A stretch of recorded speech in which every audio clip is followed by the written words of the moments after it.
Hi, so today I want to talk about why I like The Sims 2 compared to The Sims 4, but also about the Sims games as a whole. So I've never played The Sims 1, which I imagine is the same for most people, and I played The Sims 3. I did play it a lot, but that was like a really long time ago, and I honestly don't remember anything. So on my MacBook, I have the Sims 4 base game with around 10 gigabytes of mods and custom content, which I will be calling CC in this video, and Sims 2 Super Collection with 0 mods and CC. The first time I played The Sims 2 was when I was a child in the 2010s. I played it on my grandpa's computer, which sounds like it would be ancient, but it wasn't. It was like a normal laptop. And I honestly don't remember what I would really do, but I remember like dressing the Sims up. So I do have to keep in mind that I'm comparing the Sims 4 base game to the Sims 2 Super Collection. So it makes sense that there is more to do in the Sims 2 in this case. But we should also keep in mind the 10-year difference between the releases of the two games, and then another 10 years of updates that The Sims 4 has had. Because of the age difference, The Sims 4 graphics are somewhat better than The Sims 2 graphics, but that's not to say The Sims 4 looks realistic. It looks plastic, which isn't necessarily a bad thing, but compared to The Sims 2 2000s like nostalgia, it definitely has a different feel. So a little bit of context for those of you who don't play The Sims.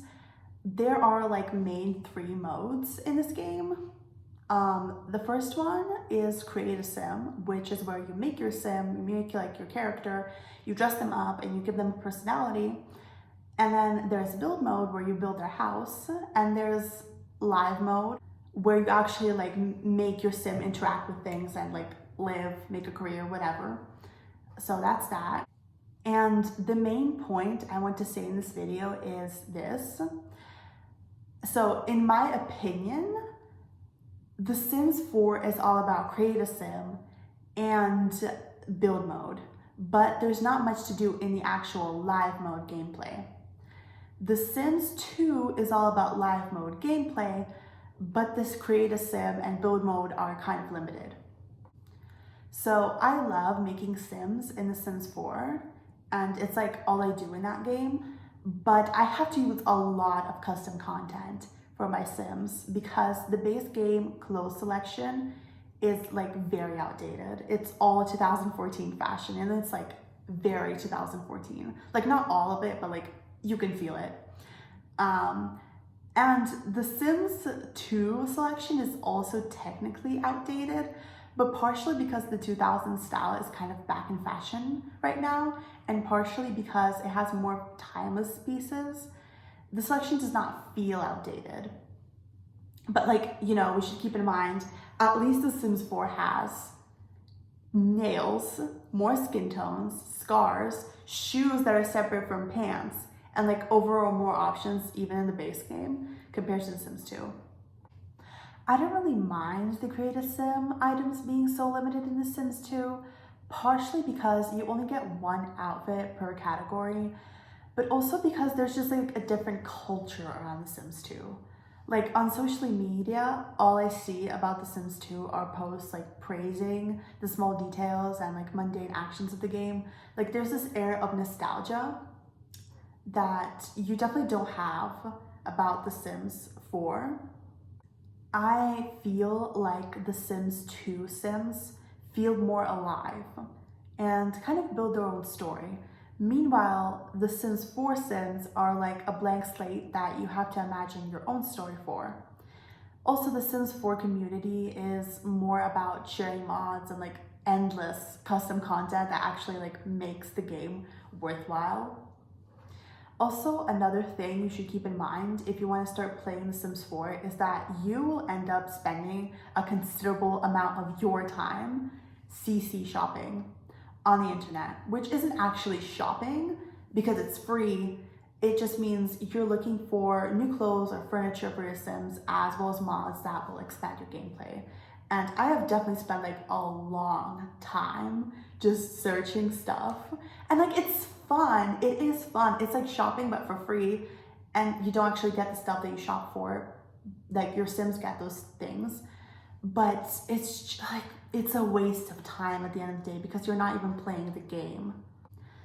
I don't really build in The Sims 4, but I can feel that there are definitely better and more easy to use build tools. And I have seen like the masterpieces, the beauties that some people make in The Sims 4. Like that is just like really, really cool. In live mode, there's not much you can do in The Sims 4. Like you get a job, you build skills, and it's kind of the same in The Sims 2, except there you actually have to go out to get groceries and get new clothes, even in the base game. Like shopping for clothes is not locked behind a paywall. In The Sims 4, the emotions are fun, and it's good to know what's going on with your Sims beyond their needs, but I find that I don't miss the emotion system when I play The Sims 2. And I like the want system in The Sims 2 more than The Sims 4 one because it is mandatory.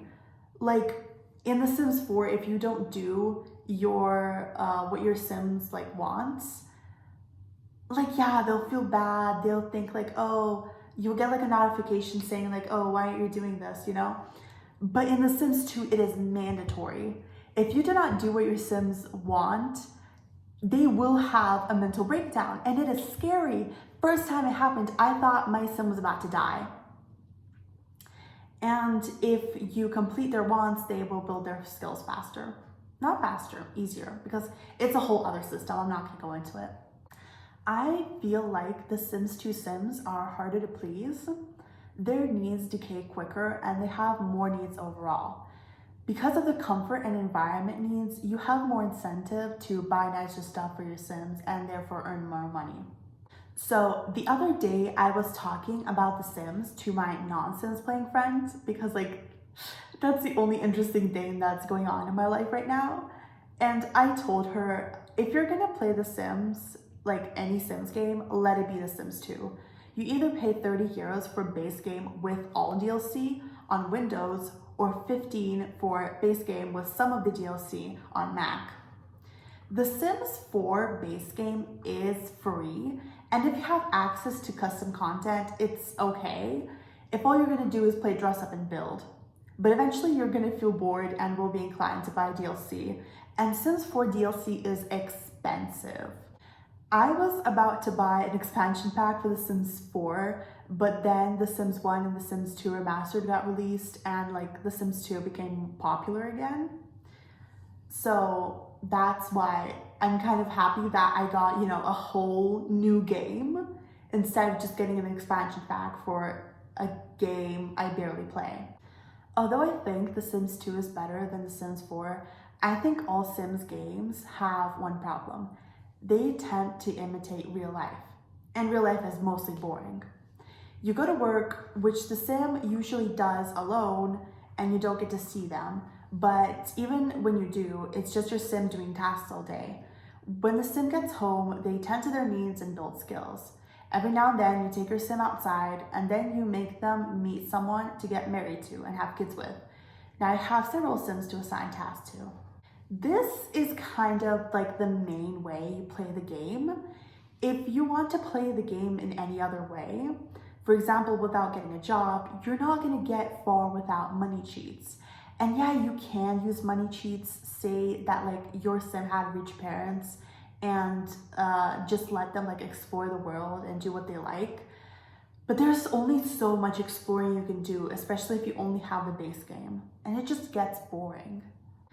Because the Sims games are life simulation games, people mostly buy them to create their own stories and have their Sims do fun stuff and like live vicariously through their Sims.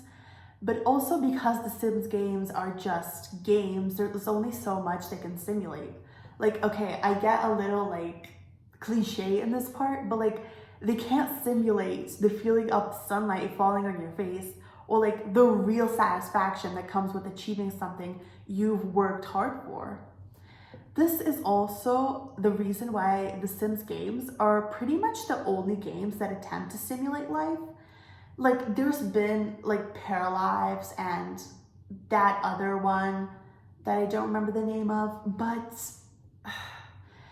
I think it's like everyone kind of knows that if you want to live life, like if you want to simulate life, then live your own life.